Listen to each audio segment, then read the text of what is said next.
Good morning friends. कैसे हैं आप लोग।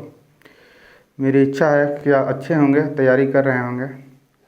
बहुत सारे दोस्तों का कमेंट आ रहा था कि सर आवाज़ क्लियर नहीं हो रही है, माइक ले लीजिए। तो माइक ले लिया है और इसीलिए हमारा 2-3 दिन वीडियो नहीं आया।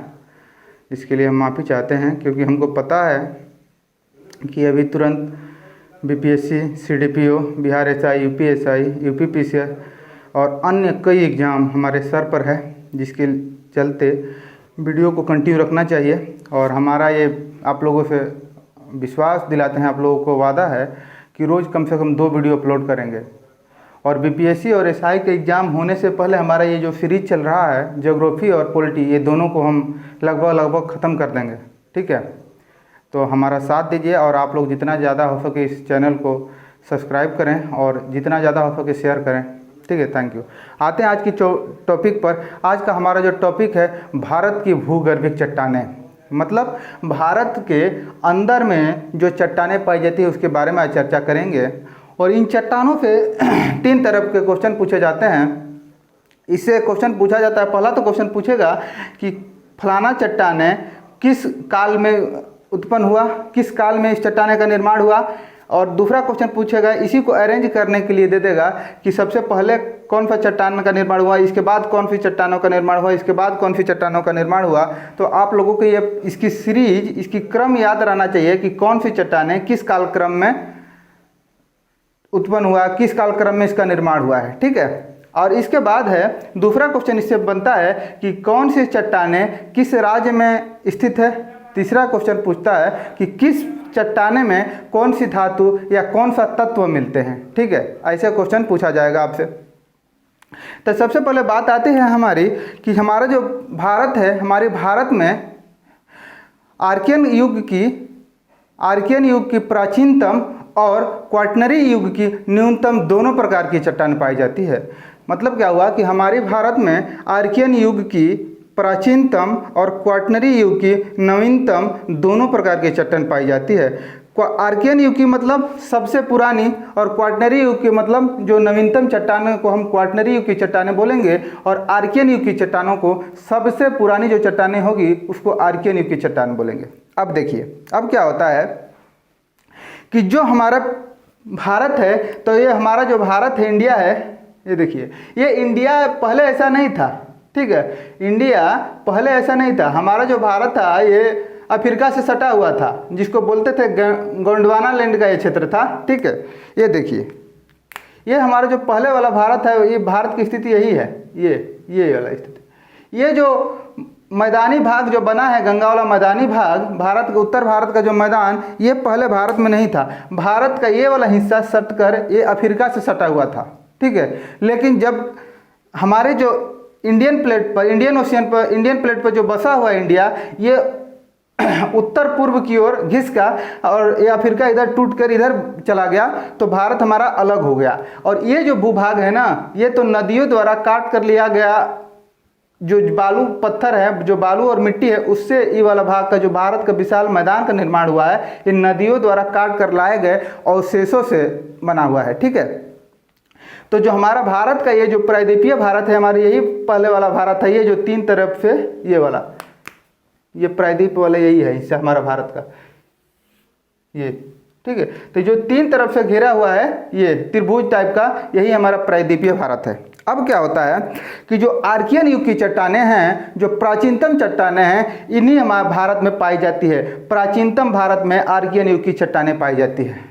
ठीक है, जो प्रायद्वीपीय भारत है उसी में आर्कियन युग की चट्टानें पाई जाएगी। जबकि क्वाटरनरी युग की चट्टानें, ये जो भारत का उत्तर भारत का मैदान है, इन क्षेत्र में क्वाटरनरी युग की चट्टानें पाई जाएगी। क्वाटरनरी युग की नवीनतम चट्टानें पाई जाएगी। या फिर ये प्रायद्वीपीय भारत में ये जो ये वाला हिस्सा जो बना है, जिस पर खेती होती है, उस पर भी क्वाटरनरी युग की चट्टानें पाई जाती है। ठीक है, अब देखिए क्या होता है कि अब क्वेश्चन पूछेगा कि कौन सी चट्टानें सबसे पहले उत्पन्न हुई। तो ये सीरीज को आपको याद रहना चाहिए। देखिए, सबसे पहला जो चट्टान बना तो आर्कियन क्रम की चट्टान बना।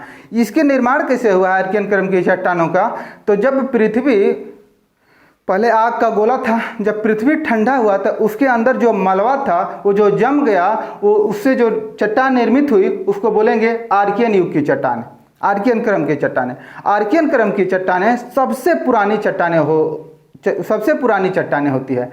अब ये आर्कियन क्रम की चट्टानें जो है, ये इसका विशेषता क्या है कि आर्कियन युग की चट्टानें में, आर्कियन क्रम की चट्टानें में कोई जीवाश्म नहीं पाया जाता है, इसमें कोई जीव नहीं पाया जाता है। ठीक है, अब देखिए क्या होता है कि आर्कियन युग की चट्टानें में कोई जीवाश्म नहीं पाने का कारण क्या है, क्योंकि उस समय कोई जीव अभी उत्पन्न ही नहीं हुआ था, तो इसलिए आर्कियन युग की चट्टानें जीवाश्म रहित है, इसमें जीवाश्म नहीं पाया जाता है। ठीक है, इतना समझ गए। अब क्वेश्चन पूछेगा कि आर्कियन युग की चट्टानें के बारे में विशेषता पूछ देगा, तो लिखता है ऑप्शन में लिखा रहेगा कि इसमें जीवाश्म रहित चट्टानें हैं, इसमें कोई जीवाश्म नहीं पाया जाता है, तो आर्कियन युग की चट्टानें में जीवाश्म नहीं पाया जाता है। ठीक है, और आर्कियन युग की चट्टानें का विस्तार यही प्रायद्वीपीय भारत में, भारत के अगर दृष्टिकोण से देखें तो ये प्रायद्वीपीय भारत में इसका विस्तार है। ठीक है, आर्कियन युग की चट्टानें से बहुत सारा क्वेश्चन नहीं पूछेगा, इसे दो ही क्वेश्चन पूछेगा कि भारत की सबसे प्राचीनतम चट्टानें तो आर्कियन युग की चट्टानें हैं, और भारत की और आर्कियन युग की चट्टानें में कोई जीवाश्म नहीं पाया जाता है। अब क्या होता है कि आर्कियन युग की चट्टानें से जब इसका अपरदन और निक्षेपण हुआ, अब आर्कियन युग की चट्टानें का अपरदन और निक्षेपण हुआ तो जो चट्टानें बना जिसका नाम है धारवाड़ क्रम की चट्टानें। जो दूसरी चट्टानें बननी ये है धारवाड़ क्रम की चट्टानें। ठीक है, अब क्या हुआ कि आर्कियन युग की चट्टानें को अपरदन मतलब उसको तोड़ फोड़ कर और निक्षेपण मतलब उसको एक जगह बटोर कर जमा कर लिया, तो उससे जो उत्पन्न परतदार चट्टान बना उसी को बोलेंगे धारवाड़ क्रम की चट्टानें। मतलब क्या समझे कि आर्कियन युग की चट्टानें जब अपरदन के कारण टूट गई और निक्षेपण के कारण उसको एक जगह बटोर कर जमा कर लिया, तो उससे परतदार परत बाई परत में बिछेगा, एक बार टूट कर आया फिर उसके नीचे फिर से टूट कर आया तो उसमें परत पड़ जाएगा, तो उससे उत्पन्न परतदार चट्टानों को धारवाड़ क्रम की चट्टानें बोलते हैं। अब देखिए क्वेश्चन इससे पूछेगा कि धारवाड़ क्रम की चट्टानें ये भी जीवाश्म रहित है, इसमें भी जीवाश्म नहीं पाए जाते हैं, लेकिन ये जो धारवाड़ क्रम की चट्टानें हैं ये आर्थिक दृष्टिकोण से सबसे महत्वपूर्ण चट्टानें हैं, क्योंकि जितने भी धात्विक तत्व हैं, जितनी भी महंगी धात्विक तत्व हैं, ये सभी लगभग सभी धात्विक तत्व धारवाड़ क्रम की चट्टानें में ही पाई जाती है।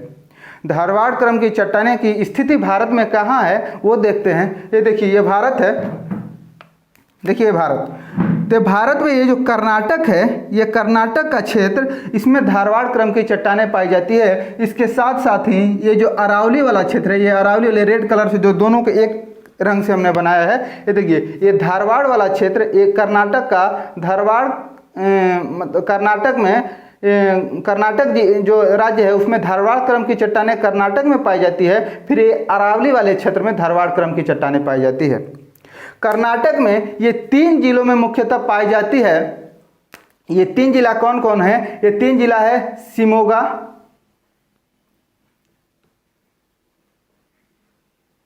दूसरा है आपका बेलारी, और तीसरा है धारवाड़।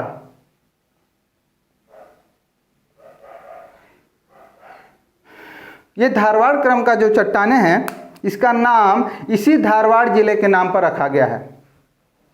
धारवाड़ क्रम की चट्टानें से कौन कौन सी धातु निकाली जाती हैं? तो लोहा, सोना, मैग्नीज, क्रोमियम, तांबा, जस्ता, निकेल, कोबाल्ट, मतलब जितनी भी महत्वपूर्ण धातु हैं ये सभी इन धारवाड़ क्रम की चट्टानों में पाई जाती है।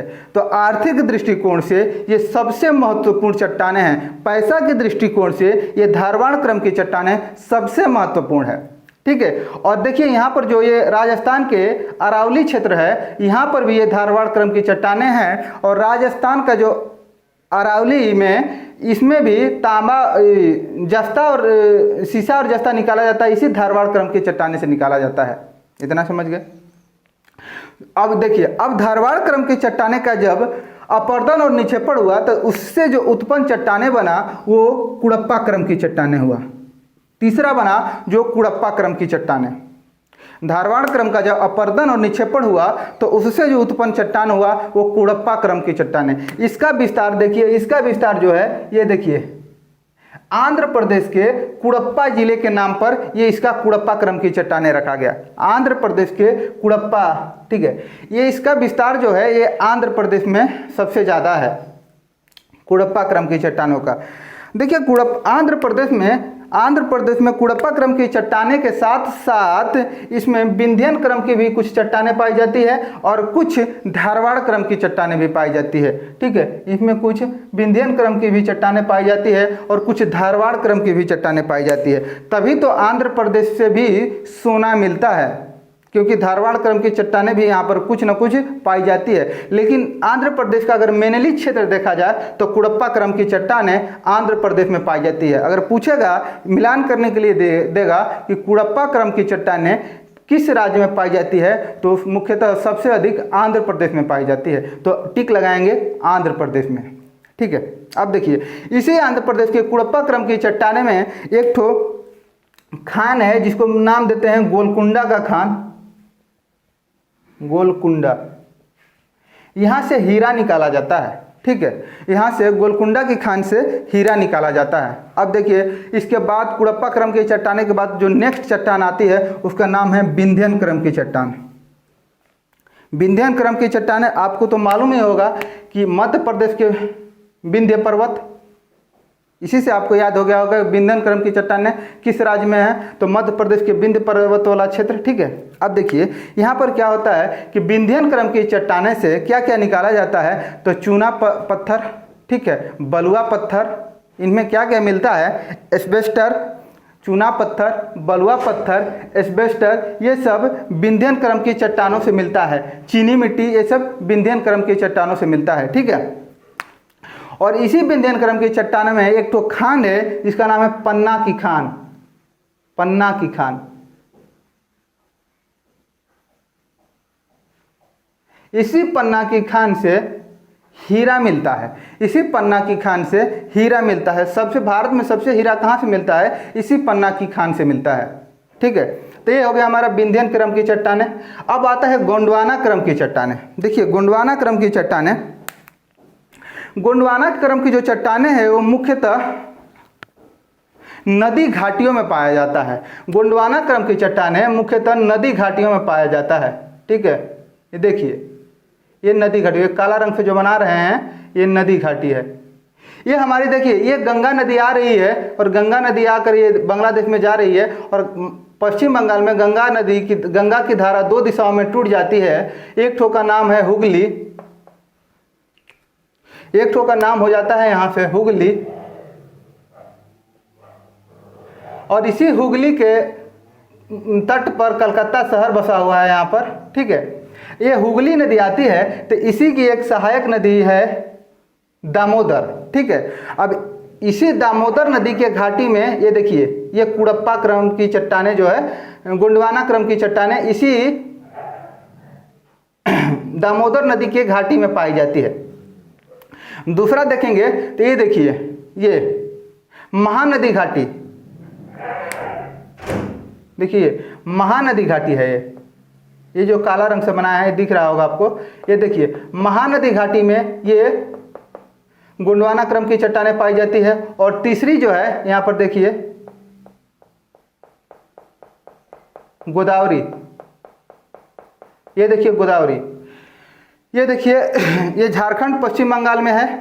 ये झारखंड और पश्चिम बंगाल में दामोदर नदी घाटी में गोंडवाना क्रम की चट्टानें, और दूसरा ये देखिए ये उड़ीसा वाला क्षेत्र में महानदी घाटी में ये गोंडवाना क्रम की चट्टानें हैं। और तीसरा देखिए यहाँ पर तीसरा जो है ये देखिए गोदावरी नदी आ रही है। ठीक है, ये आंध्र प्रदेश वाला क्षेत्र है। आंध्र प्रदेश वाला क्षेत्र में गोंडवाना क्रम की चट्टानें पाई जाती है। अब क्या होता है कि गोंडवाना क्रम की चट्टानें सबसे अधिक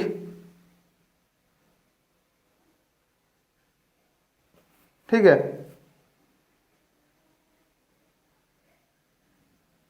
गोंडवाना क्रम की चट्टानें में गोंडवाना क्रम की चट्टानों में कि सबसे अधिक कोयला पाया जाता है। भारत का 98% कोयला इसी गोंडवाना क्रम की चट्टानों से मिलता है। ठीक है, और जो गोंडवाना क्रम की चट्टानें हैं इसमें मुख्यतः बिटुमिनस कोयला पाया जाता है। ठीक है, बिटुमिनस सेकेंड बेस्ट कोयला होता है। सबसे अच्छा कोयला होता है एंथ्रासाइट, तब होता है बिटुमिनस, तब होता है लिग्नाइट, तो इसके बाद होता है पीट कोयला। तो जो सेकेंड बेस्ट कोयला है बिटुमिनस, यही गोंडवाना क्रम की चट्टानों में पाया जाता है, इसी नदी घाटियों में पाया जाता है। जैसे अगर खान देखें तो देखिए यहाँ पर झरिया कोयला क्षेत्र जो है, भारत का झरिया कोयला क्षेत्र झारखंड में, ये किस क्रम की चट्टानों में है? तो गोंडवाना क्रम की चट्टानों में है। झरिया किस क्रम की चट्टानों में? तो गोंडवाना क्रम की चट्टानों में है। इसके बाद झरिया के बाद आ जाता है आपका पश्चिम बंगाल में। अगर रानीगंज देखें तो पश्चिम बंगाल में जो रानीगंज कोयला क्षेत्र है, ये भी दामोदर नदी घाटी में है, गोंडवाना क्रम की चट्टान में। अगर आते हैं यहाँ पर देखते हैं उड़ीसा में, तो तलचर कोयला क्षेत्र ये उड़ीसा में हो गया। ठीक है, फिर आएंगे अगर आंध्र प्रदेश में देखेंगे, आंध्र प्रदेश में देखते हैं तो सिंगरैली।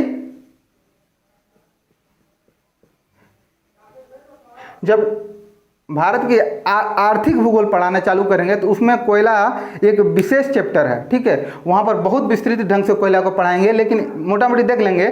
सिंगरैली कोयला क्षेत्र आंध्र प्रदेश में है। किस नदी घाटी में है? अगर नदी घाटी पूछेगा तो गोदावरी नदी घाटी में है। ठीक है, लेकिन किस क्रम की चट्टानों में है? तो गोंडवाना क्रम की चट्टानों में। ठीक है, देखिए ये गोंडवाना क्रम की चट्टानें सभी नदी घाटियों में पाई जाती है, और गोंडवाना क्रम की चट्टानों में कोयला, मुख्यतः कोयला पाया जाता है। इतना समझ गए। फिर आता है ढक्कन ट्रैम्प।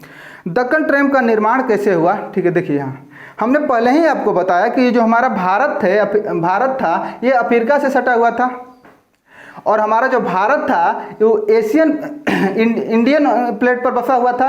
अब इंडियन प्लेट का हुआ खिसक कर उत्तर पूर्व की ओर प्रवाहित हुआ, जिससे जब ये इंडियन प्लेट खिसक कर उत्तर पूर्व की ओर प्रवाहित हुआ, जब यहाँ से उत्तर पूर्व की ओर प्रवाहित हुआ तो ये अफ्रीका से टूट गया।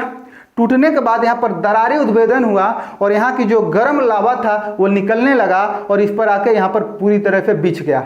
वो एक बार में नहीं बिछा, ये परत कई परतों में आकर बिछ गया, और वहाँ से यहाँ चट्टान का ये निर्माण हो गया। ठीक है, अब धक्कन का चट्टान इसको बोलेंगे, लेकिन ढक्कन ट्रैम्प किसको बोलते हैं? कि जब ये परत दर चट्टान आकर इस पर बिछा तो सीढ़ी नुमा आकार ले लिया। इस पर परत बाई परत जब बिछते गया तो ये सीढ़ी नुमा आकार ले लिया, जिससे इसका नाम ढक्कन ट्रैम्प पड़ गया। ठीक है, इतना समझ गए कि ढक्कन ट्रैम्प का निर्माण कैसे हुआ। अगर इसकी क्षेत्र देखें तो ये मुख्यतः महाराष्ट्र में सबसे ज़्यादा पाया जाता है, लेकिन इसका कुछ क्षेत्र देखिए, यहाँ से कुछ क्षेत्र, ये वाला क्षेत्र मध्य प्रदेश में चला जाता है, और ये वाला क्षेत्र गुजरात में पाया जाता है। ठीक है, लेकिन अगर क्वेश्चन पूछेगा कि ढक्कन ट्रैम्प का मुख्यतः भाग किस राज्य में है, तो ये है महाराष्ट्र वाला राज्य, ये महाराष्ट्र वाला क्षेत्र। इसी महाराष्ट्र वाले क्षेत्र में ढक्कन ट्रैम्प सबसे ज़्यादा है। ठीक है, अब क्या होता है, इसका अपर्दन से, जो ढक्कन ट्रैम्प का अपर्दन होता है धूप से, वायु से, पानी से, जो इससे अपर्दन होता है, जब ये टूटता है अपर्दन के कारण, तो इससे जो मिट्टी बनती है वो मिट्टी होती है काली मिट्टी। ठीक है, और उस काली मिट्टी में कपास की खेती सबसे अधिक की जाती है, और कपास की खेती के लिए सबसे बेस्ट मिट्टी काली मिट्टी ही होती है। तो अगर अपर्दन के कारण ये ढक्कन ट्रैम्प से जो मिट्टी, ढक्कन ट्रैम्प जब अपर्दन के कारण वायु से, हवा से, धूप से, पानी से जब ये टूटता है, तो जो मिट्टी निर्मित होती है इधर आकर इस क्षेत्र में बिछ जाती है, जिससे काली मिट्टी का निर्माण होता है, और उस पर कपास की खेती की जाती है। तो ये हो गया ढक्कन ट्रैम्प। अब देखिए टारसियरी क्रम की चट्टानें। टारसियरी क्रम की चट्टानें जो हैं, इसमें मुख्यतः क्या पाया जाता है? इसमें मुख्यतः पेट्रोलियम और प्राकृतिक गैस पाया जाता है टर्शियरी क्रम की चट्टानों में। अब टर्शियरी क्रम की चट्टानों का क्षेत्र कहाँ से है? तो देखिए ये भारत में इसकी अगर क्षेत्र देखें तो ये गुजरात वाला क्षेत्र में टर्शियरी क्रम की चट्टानें पाई जाती है। ये असम वाले क्षेत्र में टर्शियरी क्रम की चट्टानें पाई जाती है। इन क्षेत्रों में टर्शियरी क्रम की चट्टानें पाई जाती है। ये गुजरात वाला क्षेत्र हुआ, ये असम वाला क्षेत्र हुआ। अगर अपतटीय भूभाग में भारत को देखें, भारत के अपतटीय क्षेत्र में, तो इसमें भी टर्शियरी युग की चट्टानें पाई जाती है। तभी तो यहाँ पे निकाला जाता है मुंबई हाई से पेट्रोलियम। भारत का 95% पेट्रोलियम मुंबई हाई से निकाला जाता है, और इस टर्शियरी युग की चट्टानें का मिलने का आशा यहाँ पर भी है, आलिया बेट द्वीप पर भी है। ठीक है, तभी तो यहाँ से भी पेट्रोलियम निकाला जाएगा। तो मतलब टर्शियरी युग की चट्टाने से, टर्शियरी क्रम की चट्टाने से क्या मिलता है हमको? तो पेट्रोलियम, प्राकृतिक गैस, ठीक है, ये सब टर्शियरी युग की चट्टाने में मिलता है। हमने क्या पढ़ा है आज? हमने पढ़ा कि भारत में चट्टानों को 7 क्रमों में बांटा गया। सबसे पहला है आर्कियन युग क्रम की चट्टानें। इसका कालक्रम सबसे पहले है। ये जो चट्टाने का हम क्रम लिखा है, ये इसके कालक्रम के अनुसार लिखा है कि सबसे पहले कौन चट्टान आया, इसके बाद कौन चट्टान आया, इसके बाद कौन चट्टान आया। ये सब आपको इसको क्रम याद होना चाहिए, क्योंकि एग्जाम में क्रम भी पूछता है। ठीक है, तो सबसे पहले आर्कियन क्रम की चट्टानें, फिर दूसरा पर धारवाड़ क्रम की चट्टानें, फिर तीसरा पर कुड़प्पा क्रम की चट्टानें, फिर चौथा पर विंध्यन क्रम की चट्टानें, फिर गोंडवाना क्रम की चट्टानें, फिर दक्कन ट्रैम्प, फिर टर्शियरी युग की चट्टानें। आर्कियन युग की चट्टानें सबसे पुरानी चट्टानें हैं, इसमें कोई जीवाश्म नहीं पाया जाता है। धारवाड़ क्रम की चट्टानें इसके बाद इसके अपरदन और निक्षेपण से उत्पन्न हुआ है। इसमें भी कोई